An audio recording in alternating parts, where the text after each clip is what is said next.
You're listening to the Wall Street Ledger. Welcome to all of our listeners. Our featured company is Alkaline Fuel Cell Power. Alkaline Fuel Cell Power currently traded shares on the NEO exchange on ticker PWWR, as well over-the-counter QB ticker ALKFF. Pleased to welcome back on the line with us is Frank Carbonale. He's the CEO at the company. Frank, thank you for joining us again here at the Wall Street Ledger. Thanks, Nick.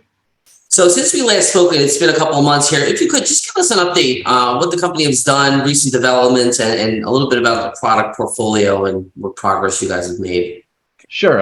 It's been a while, so I'll start back a bit. I think some of the key things we can talk about. One is we just announced our Q3 financials recently, and as our strategy indicated we were going to do, we finally have a full first quarter of a full revenue from our operating assets. So that's in there, not much, about I think 140,000 for that quarter. But the point is we have revenue, which we didn't have prior to that. So we're really excited that we're balancing our fuel cell business with our combined heat power developer business. So that was exciting. In addition to that, hey, you always want to have money in this type of market. And so we recently announced a $4 million convertible debt financing. So we have access to the $4 million as we need it. A few years to maturity. In addition to, there's some warrants attached to that and some conversion. But we're just really excited to have our investor base support us with that. It's a good sign of support and I think credibility as we're negotiating and leveraging with other people to make sure we have access to that $4 million. And people wonder, what do we do with the $4 million? Well, one, we're not going to take it all up front. We'll use it as we need it. But we're going to need cash for a number of opportunities, growth capital going forward. There's acquisitions, absolutely, and hope to be able to announce them soon. There's development of our power business. So those power projects, we can generally use about 80% senior debt on them, which is great. But you still require about 20% equity on all of those projects. And so we have innovative ways of how we meet that 20% component, trying to not make it so dilutive.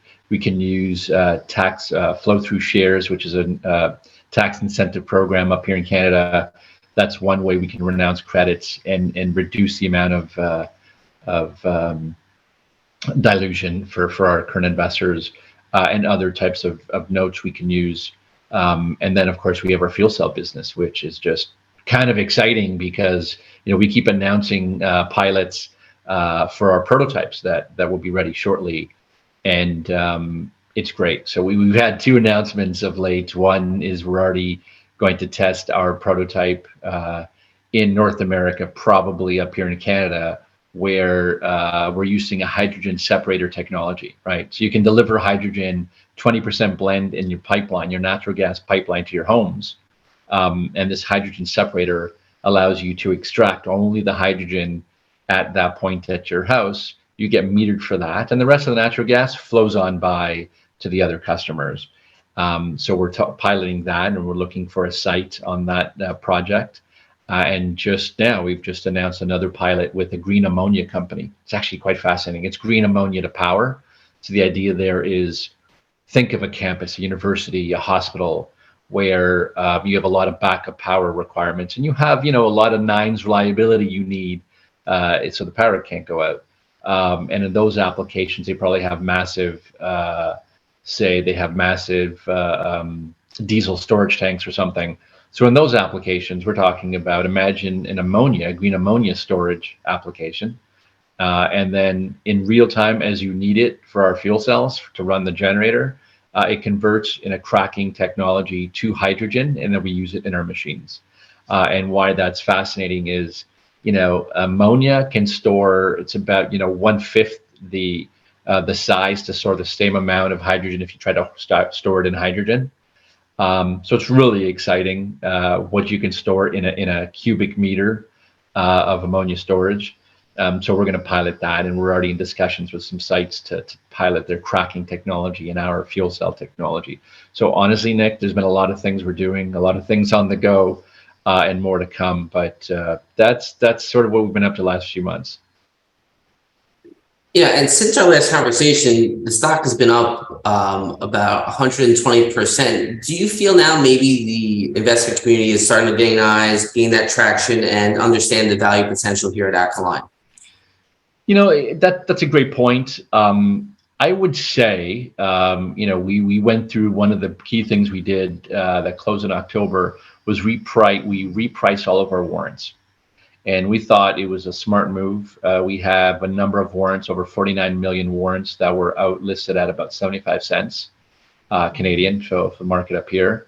And we priced them all to 20 cents. And so I think we looked at what was reasonable in the marketplace to achieve. And we know that in the coming months, even all these warrants, these 49 million warrants would expire in, say, in April.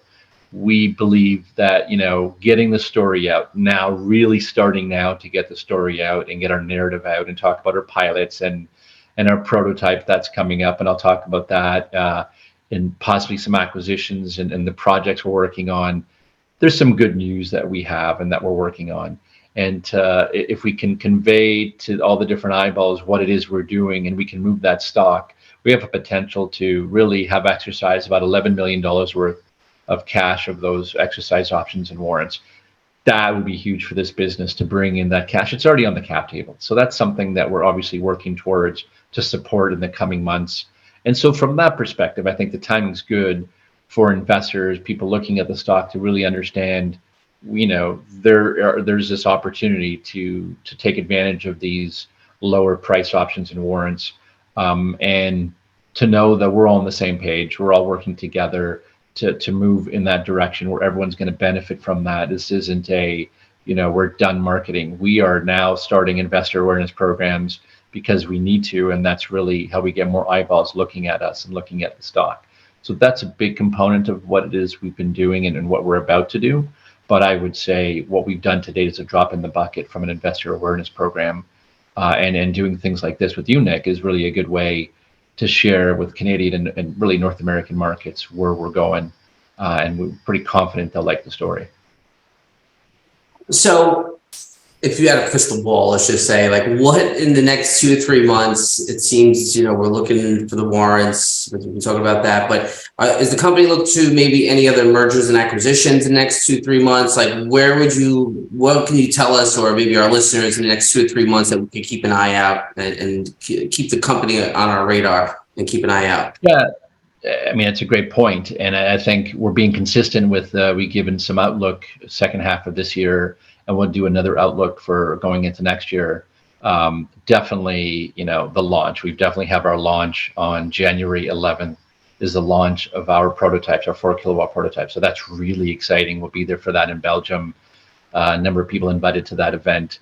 And I think for anyone looking at this, that will be the point of, so the technology isn't a technology risk anymore. It's now an execution risk of how do you take this to market? What's the path to market?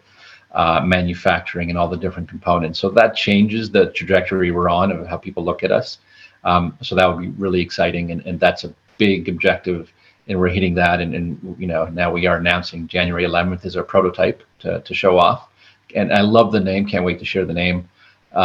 In addition to that, I think, we have 2 prototypes that we plan to use in 2023 for various projects.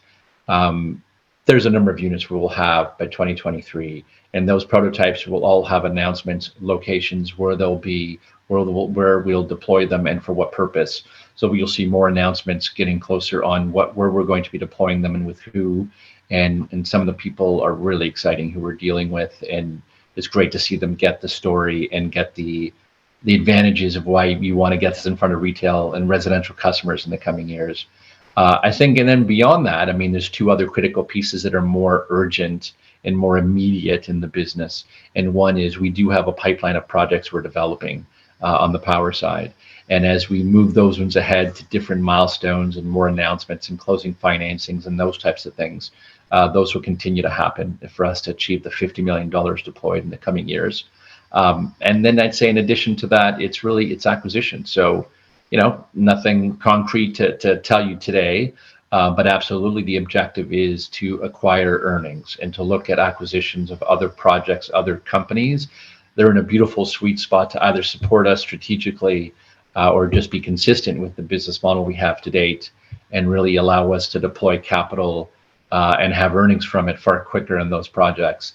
I think that's generally what you can expect to see. There could be some really great I think some of those announcements will be pretty exciting, and we'll make sure that they get in front of everyone. And I know we'll surely keep an eye out for those developments. So in conclusion, Frank, why should investors consider Alkaline fuel cell power as a good long-term investment opportunity? That is a great question. I think we understand the market, we understand investors, and the way that we're building this diversified company is to make sure, look, we're all betting, we got the hockey stick, right? And is there some risk? Definitely. The technology risk is almost gone, and then it's execution risk. But that hockey stick from that fuel cell business, we're developing that pathway, and that will still need a bit more money, but that we're developing that pathway, that's really exciting. And the advantages of that in this climate change energy transition market is that we will have some of the lowest cost fuel cells in the market, lowest cost compared to other fuel cells, definitely. And I believe low cost compared to the alternative of being connected to the grid. So there's certainly advantages. And the way I'd look at it, if our fuel cell didn't have an advantage to get sales, then certainly how can there be an advantage to invest in it? So put that aside, I think that would be really exciting. We're just using fewer precious metals, where we have a really cost-effective solution. So we're really excited with that. And then on the other side of the equation, developing our power projects, we're not creating a solution that no one's currently buying. We're in the business of delivering affordable, renewable, reliable power to customers who are already getting it from other sources. So the key there is, can we deliver it to new customers more cost effectively than they're currently paying for it? And the answer is yes, we're already doing that. In the discussions we're having, we're giving discounts for our power to an end customer compared to what they're currently paying for it. So that's a no-brainer for customers to keep signing those. So I think we've looked at the market to understand what's it going to take to be successful. We have the right differentiators and value proposition for our downstream customers for our products and solutions. And that is really the underpinning of how we make it de-risk and a great solution for an investor to jump into this company and say, I'm riding this one. What else do we do? Things like we have ISO 9001 certified for our fuel cell company. This isn't about, gee, we have a prototype and we're done. This is about how do we scale this to go get our market share going forward. So we're really looking to go big or go home. And that's really what we're up to is to scale that. So I think the fundamentals are here of what's going to win the day in this energy transition. And, there's always going to be winners and losers. And we're clearly understanding of who are going to be the losers in this equation in energy transition. And we're going to eat their lunch and do it for the benefit of our investors and for the end customers and what they could save. So I think we've got the right package for people to consider. I totally agree. I'm a strong believer. Frank, thank you for joining us here at the Wall Street Ledger. We do wish you and the company future success. Thanks, Nick. We'll talk soon. Our featured guest, Frank Carbonelli, CEO at Alkaline Fuel Cell Power. Alkaline Fuel Cell Power currently traded shares on the New York Exchange on ticker PWWR, as well over the counter QB ticker ALKFF. Thank you for joining us here.